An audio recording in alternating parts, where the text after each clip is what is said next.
Hello student, I am Pooja Pandey. This is our another video of reading class. So student, in our previous video we end this class in this paragraph. So today we will continue our reading class. So let's start. So student, think and tell why these bears are called polar bears. Seal, a mammal, is the main food of polar bears. Figure 1.3. Seals are similar to dogs in appearance. They can swim in the sea and hunt for fish. Polar bears catch the seals. Polar bear catch the seals. When the seals come on the shore to rest means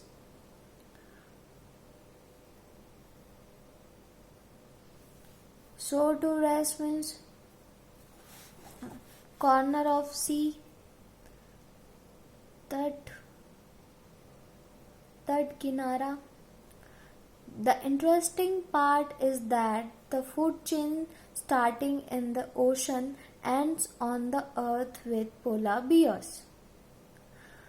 So here we have a food chain: ocean plants and algae. Ocean plants, algae eat by small animals, big animals and small fish. Big animal and small fish eat by big fish. Big fish eat by seal and seal eat by polar bear. Now from polar regions we move to a country named Indonesia, located towards the east of India. This country does not have plain land like India. Indonesia does not have plain land like India because it is made up of about 13,000 small and big islands. One of the big islands is Borneo. This island is very big and has huge caves in which millions of bats live. Because of very big and huge caves. These caves are so deep that sunlight can't reach inside, and they are always pitch dark. Bats hang on the walls of the caves and come out in the evening to search for food. Their food is small insects flying in the air, nectar of flowers and fruits. Look at the picture of bat. You know about the bat, students. Now, would there be plants growing inside these caves? Give reason.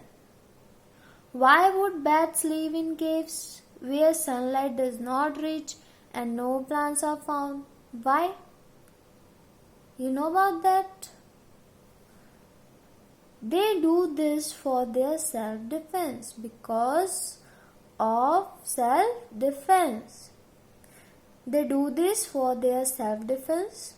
During the day, they remain safe in the dark caves from predators.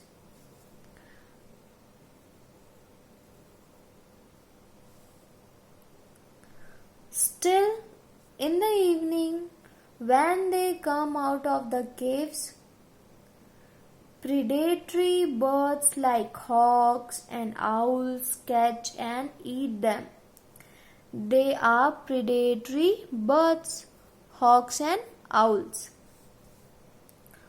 Most of the food chain is outside the caves and only one link is inside. Like food, the bats get water only when they come out of the caves at night. Look at the food chain. Plants eat by insects. Insects eat by bats, and bats eat by hawks and owls. We have seen that our earth is very vast and organisms live on it in varying conditions. In the examples given above, we have seen that all organisms live in an environment where they get the three things essential for life. The place where living beings live and reproduce is called their habitat. Body structures of organisms in different habitats get modified.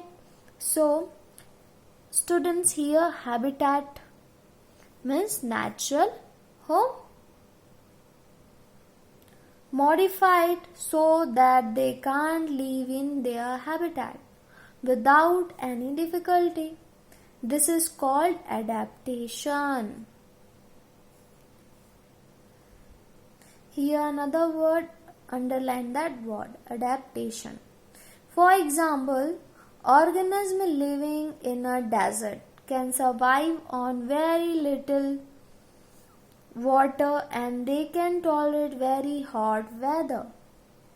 Animals living in Arctic region have lots of hair on their body and can tolerate very cold weather.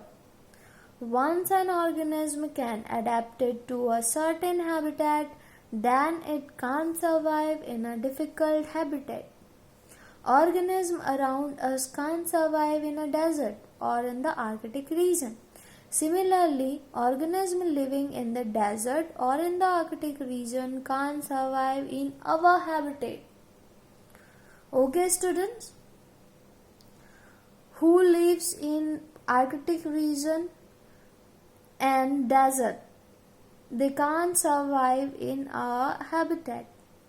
You have seen that there are big differences in the body structure of plants and animals found on Earth.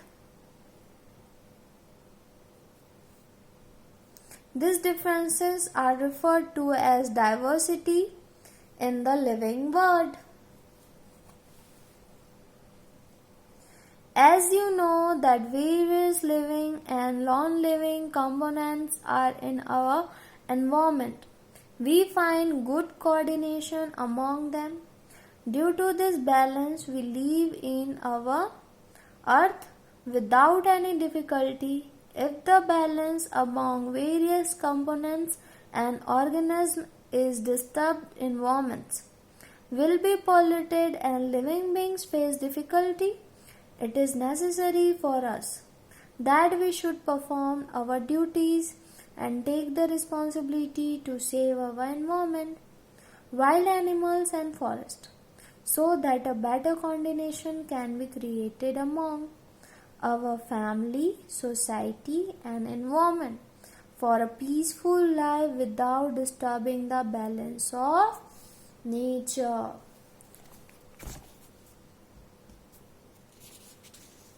Now students, here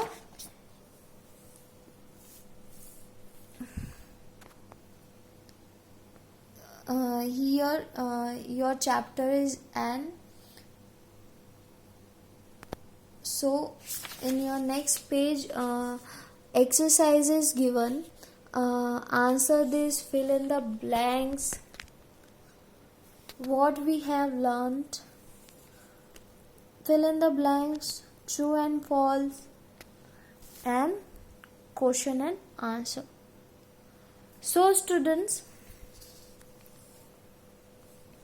we solve this question in our next video. Okay, so thank you so much, student.